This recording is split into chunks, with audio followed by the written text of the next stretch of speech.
we may allow ourselves a brief period of rejoicing. Today is Victory in Europe Day.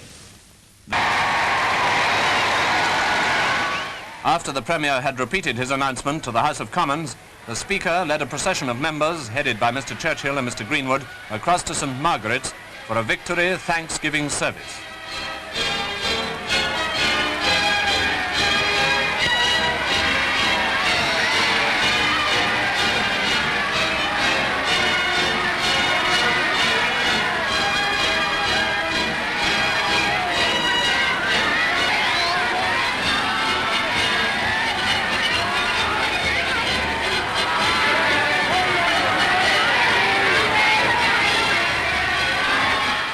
Naturally, approaches to Buckingham Palace were almost continually jammed.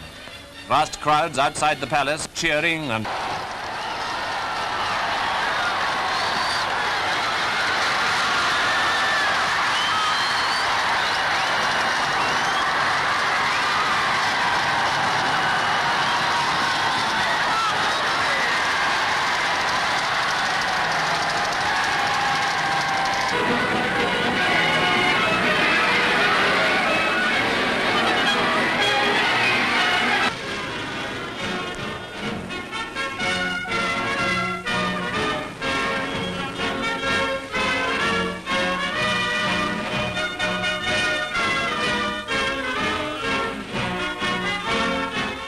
Berlin was down and out.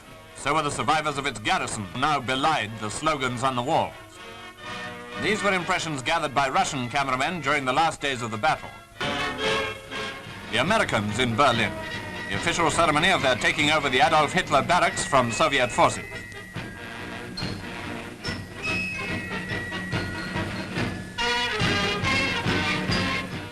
The entry of the British, the desert rats, drive into Berlin. For them, it's the climax of a very long and a very hard journey in which they've earned immortal glory. But it won't be the end of the journey if young Nazis are allowed to grow up like their fathers.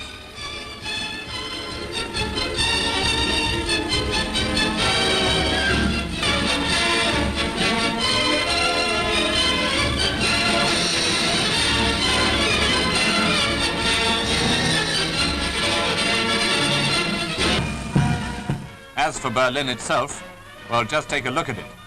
We in Britain are not without experience in the matter of bomb damage. From these pictures, the experienced eye will certainly obtain confirmation of the colossal bombing dealt out to Berlin. Right from the earliest attacks by the RAF and on through their later assaults of record weight, coupled with the Americans' very heavy bombings, the work of the airmen had cleared the way for victory.